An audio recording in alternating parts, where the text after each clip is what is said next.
मैं ऐसे देश से आती हूँ जो स्वतंत्रता, समानता और भाईचारे की शिक्षा देता है, क्योंकि वही समाज सच्चे अर्थों में मानवता को आगे बढ़ा सकता है। मैं संदीपा कुमारी बेदिया, कस्तूरबा गांधी बालिका विद्यालय कांके की 12वीं की छात्रा और झारखंड की बेटी, आज आप सभी के समक्ष डॉक्टर भीमराव अंबेडकर जी के विचारों को रखना चाहती हूँ। जोहार आदरणीय अतिथिगण, शिक्षकगण और मोर प्यारा साथी मन, एखन जे शब्द आपने मन सुनला वो सिर्फ एगो विचार नखे, बल्कि एगो ऐसन महान आदमी के सोच है जे अपन गोटा जिंदगी समाज में समानता और न्याय लागिन समर्पित कर दिलें। आज हमिन हिया एक ऐसन महान आदमी के याद करे लागिन जूठी जे ना सिर्फ अपन लागी बल्कि लाखों करोड़ों आदमी कर सम्मान और अधिकार लागिन संघर्ष कर लें। डॉक्टर भीमराव अंबेडकर। डॉक्टर भीमराव अंबेडकर या बाबा साहेब सिर्फ संविधान निर्माता नहीं रहे, बल्कि एगो ऐसा समाज सुधारक रहे जे हमेशा अन्याय कर खिलाफ आवाज उठा लें।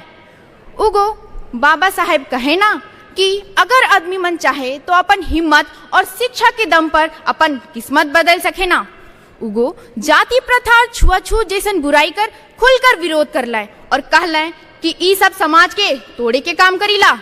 उगो महिला मन कर अधिकार कर भी बात कर ले और कह ले कि जब ले महिला मन आगे नहीं बढ़ पाए तब ले समाज आगे नहीं बढ़ सकेला।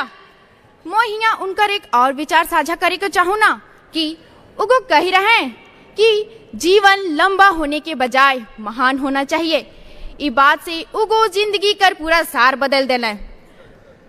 बाबा साहेब का सबसे बड़का संदेश रहे, शिक्षा लो, संगठित रहो और अपने हक के लिए संघर्ष करो। तो प्रिय साथी मन, का आज हमरे के सोचे है का हम इन उनकर बता रास्ता में चल थी?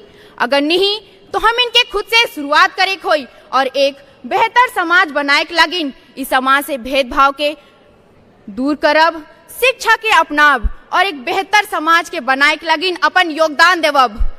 और अंत में मैं यह विचार के रखबू जे डॉक्टर भीमराव अंबेडकर कह रहे हैं कि मनुष्य महान अपने कर्मों से बनता है, ना कि जन्म से। धन्यवाद। जोहार। जय भीम, जय भारत, जय झारखंड।